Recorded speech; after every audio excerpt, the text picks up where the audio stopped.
El síndrome de intestino irritable afecta a un alto porcentaje de la población y supone una merma notable en la calidad de vida de las personas.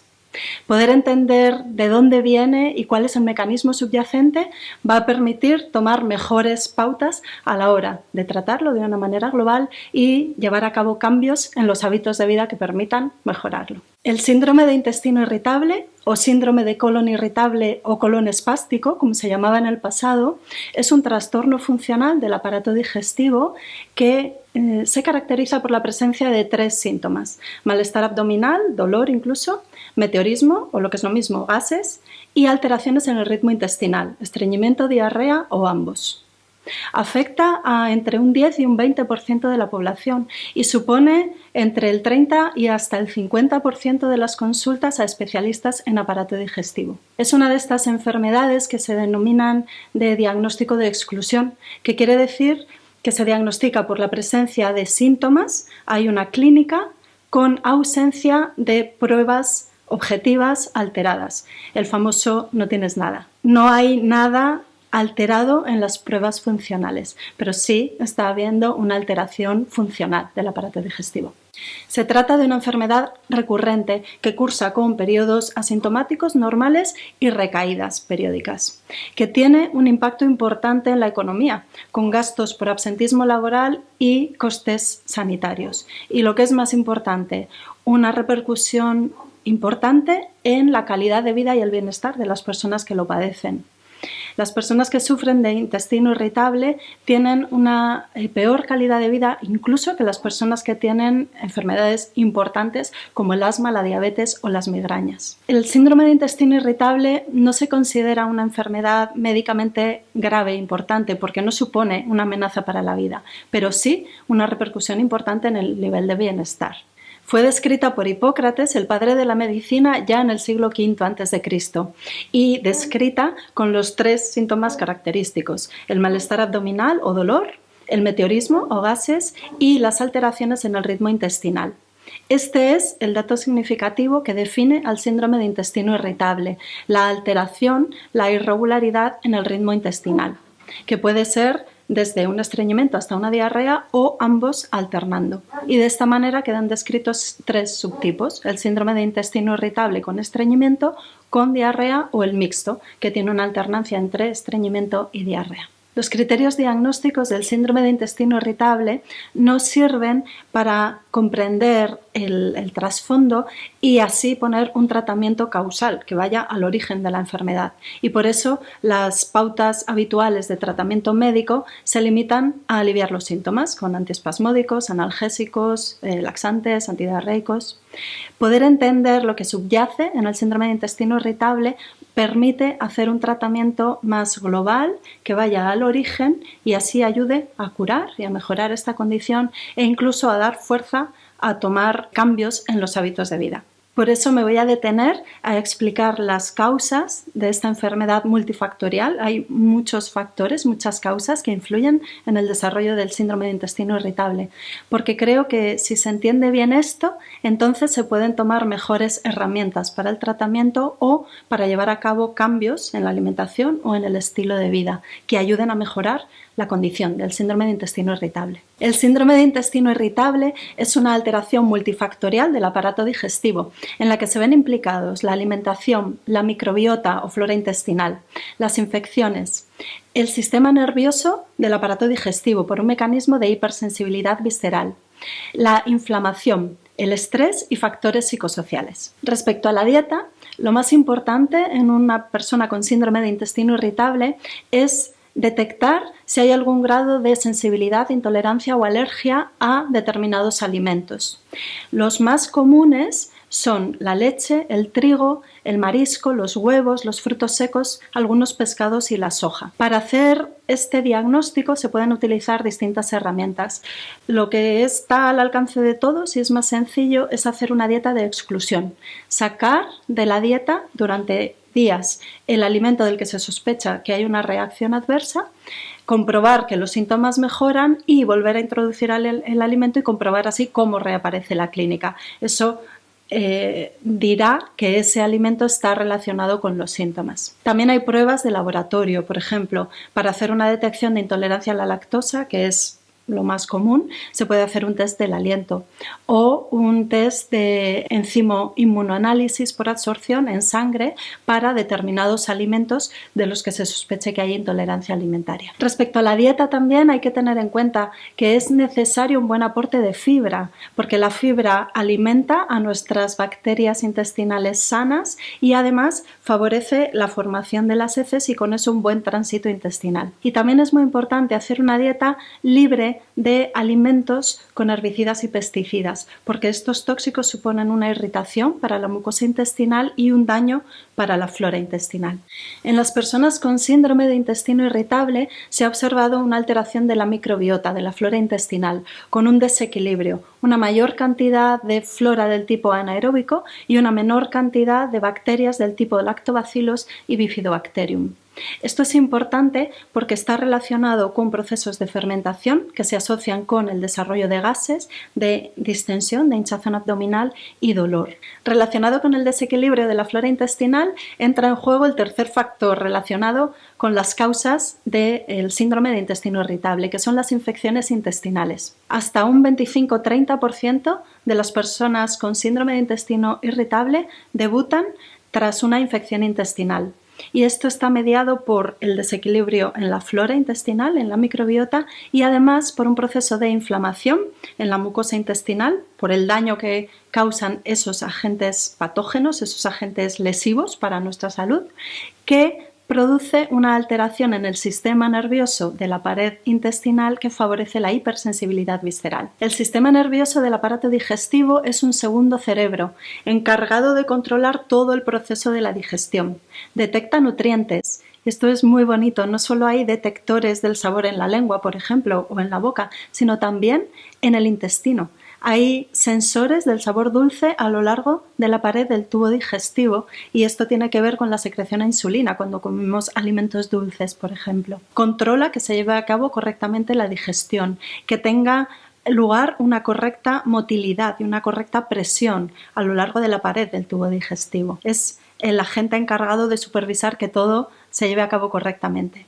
Y este segundo cerebro está conectado directamente con el cerebro superior a través del llamado eje entérico cerebral. Clínicamente se sabe que el estrés y las emociones afectan a las personas con síndrome de colon irritable. Por técnicas de imagen se ha observado que hay cambios funcionales en este eje entérico cerebral, el eje que conecta el cerebro con el intestino, y hace que las personas con síndrome de intestino irritable tengan una mayor sensibilidad a los cambios emocionales o los cambios en el estado de ánimo. Además, en las personas que sufren de síndrome de intestino irritable se han constatado niveles más altos de serotonina después de la ingesta, después de la comida, que en personas que no tienen esta enfermedad.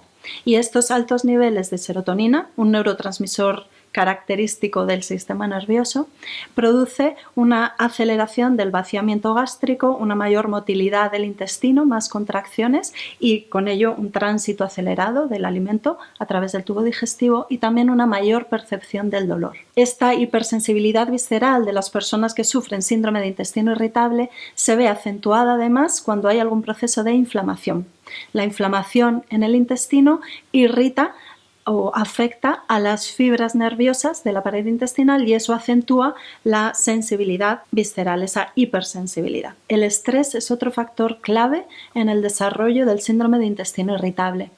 Durante decenios, incluso siglos, los 2 últimos siglos, se consideró que el síndrome de intestino irritable era una respuesta nerviosa ante situaciones de estrés externo y trastornos como la ansiedad y la depresión. Se ha objetivado que el síndrome de intestino irritable se da con más frecuencia en las personas que padecen algún tipo de abuso emocional, físico o sexual. Estos factores de vulnerabilidad hacen que la persona sea más reactiva ante el estrés y el síndrome de intestino irritable se manifiesta como una respuesta de incapacidad para cortar la reactividad al estrés. De hecho, en estas personas se han observado niveles más altos de cortisol en orina o en saliva como muestra de un estrés crónico. El síndrome de intestino irritable representa un desequilibrio global en el aparato digestivo a todos los niveles. Por eso, el tratamiento más efectivo será el que contemple todos los factores físicos, mentales y emocionales. El tratamiento integral del síndrome de intestino irritable incluye cambios en la dieta. Lo ideal será hacer una dieta de tipo ancestral, alimentos naturales, no procesados, libres de herbicidas y pesticidas, por eso idealmente alimentos de producción ecológica, reducir el contenido de cereales, por supuesto evitar los alimentos a los que se ha visto que hay una reacción de sensibilidad, alergia o intolerancia, y una buena hidratación. También alimentos ricos en fibra, en prebióticos y en probióticos para cuidar el equilibrio de la flora intestinal. Detenerse a hacer una completa valoración del proceso de digestión de los alimentos es muy importante. Hay que revisar cómo se está llevando a cabo la masticación.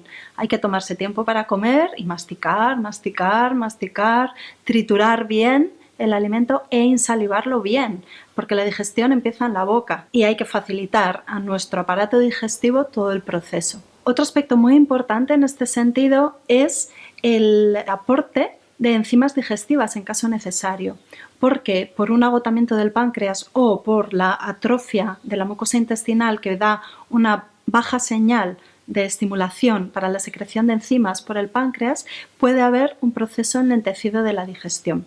Y si es necesario se puede aportar un suplemento de enzimas puntualmente que van a ayudar mucho en estos casos. Y otro tema importantísimo en este sentido es el pH del estómago. Por cuestiones biológicas, con la edad declina la secreción de ácido clorhídrico en el estómago y por cuestiones de uso y abuso de fármacos, los famosos protectores gástricos, mal llamados así porque nos dan una falsa sensación de seguridad, y lo que hacen es inhibir y cortar la secreción de ácido clorhídrico, que es imprescindible para la buena digestión de los alimentos e incluso para un buen desarrollo de la flora intestinal. Hay que hacer un uso de estos fármacos razonable y cuando sea necesario. Estos son 3 temas relacionados con la alimentación que conviene revisar y que van a ayudar mucho a las personas que tengan síndrome de intestino irritable. Un segundo aspecto importante del tratamiento del síndrome de intestino irritable es el de la vitamina D. A todas las personas que tengan síndrome de intestino irritable les recomiendo que hagan una valoración de los niveles de vitamina D, porque la vitamina D se ha visto que guarda una relación inversa con el síndrome de intestino irritable, es decir, que a niveles más bajos de vitamina D, mayores son los síntomas, la clínica, las molestias del síndrome de intestino irritable. Y en un alto porcentaje de la población los niveles de vitamina D están por debajo de lo saludable. Además, la vitamina D tiene un efecto epigenético. Los marcadores genéticos del síndrome de intestino irritable son modulados por la vitamina D. Además de conocer los valores en sangre de vitamina D, habrá que hacer una dieta que aporte alimentos ricos en vitamina D, como el pescado azul o los huevos o las setas ecológicas, y tomar el sol, hacer ejercicio físico y, si es necesario, tomar algún suplemento de vitamina D. Tercer punto del tratamiento del síndrome de intestino irritable, los suplementos nutricionales. Además de los suplementos de vitamina D, también ayudan los suplementos de fibra, por ejemplo. Y en este caso lo mejor es optar por fuentes de fibra solubles, como por ejemplo el psyllium ecológico o la goma guar, que es un derivado de la espágula. Ayudan mucho en la formación de las heces y tienen, sobre todo el psyllium, un efecto adaptógeno, que se dice, que significa que se va a adaptar a las condiciones y las necesidades. Si la persona con síndrome de intestino irritable está padeciendo estreñimiento, el psyllium le va a ayudar a la formación de heces, al movimiento intestinal y a favorecer el tránsito. Si la persona padece diarrea, el psyllium le va a ayudar a enlentecer un poco el ritmo intestinal y reducir la frecuencia de las deposiciones. Suplementos de prebióticos, el alimento para la flora intestinal. Idealmente los fructooligosacáridos o la inulina, por ejemplo. Y suplementos de probióticos, bacterias, para ayudar a recuperar el equilibrio de la flora intestinal, Lactobacillus y Bifidobacterium fundamentalmente. Los probióticos van a ayudar a las personas con síndrome de intestino irritable a distintos niveles. Van a favorecer que mejore el meteorismo, los gases, van a contribuir a un mejor equilibrio de la flora intestinal y esto está en el origen del síndrome de intestino irritable, o sea que va a ayudar a curar la enfermedad. Y también los probióticos favorecen un buen desarrollo de la función inmunitaria, con un control global de la inflamación intestinal. El suplemento de enzimas digestivas, en caso necesario, va a ser muy eficaz para mejorar los síntomas de distensión y molestias abdominales, fundamentalmente. Y otros suplementos que se pueden utilizar son los minerales, el calcio y el magnesio principalmente, por su efecto astringente, el del calcio, y su efecto laxante, el del magnesio. El cuarto punto en el tratamiento integral del síndrome de intestino irritable es la fitoterapia o el uso de plantas con propiedades medicinales. En este caso es muy útil, por ejemplo, la menta, el aceite esencial de menta, porque tiene un efecto antiespasmódico y ayuda a calmar el dolor abdominal. O el hinojo, que además de antiespasmódico, calmante y alivia el dolor, también ayuda a mejorar el meteorismo, los gases intestinales. La algarabea también, o el aloe. El aloe es un laxante útil, pero hay que tener cuidado porque el uso prolongado genera dependencia. Entonces, quienes quieran utilizar el aloe deben saber que es para un uso puntual, en periodos cortos de tiempo. Quinto punto del tratamiento integral del síndrome de intestino irritable es la actividad física, el ejercicio, porque ayuda a modular la microbiota, la flora intestinal, y además favorece una sensación de bienestar, ayuda a gestionar mejor el estrés y calma sentimientos de depresión o ansiedad. Sexto punto del tratamiento integral del síndrome de intestino irritable son las técnicas manuales, por ejemplo, la osteopatía. Se ha visto que tiene un efecto muy positivo en las personas que sufren intestino irritable por la liberación de tensión en los puntos relacionados con el campo intestinal. Y séptimo punto del tratamiento integral del síndrome de intestino irritable son las técnicas cuerpo-mente o la gestión emocional o la gestión del estrés, por ejemplo, a través de la respiración, de técnicas de relajación, de meditación, técnicas de liberación emocional, EFT, coherencia cardíaca. Son aspectos muy importantes y muy útiles porque ya sabéis que el intestino irritable está hablando de conflictos a otros niveles emocionales, psicosociales. Ahora ya sabéis, espero, que el síndrome de intestino irritable tiene origen en distintos puntos en los cuales podéis trabajar y donde podéis tener herramientas para mejorar vuestra salud y vuestra calidad de vida.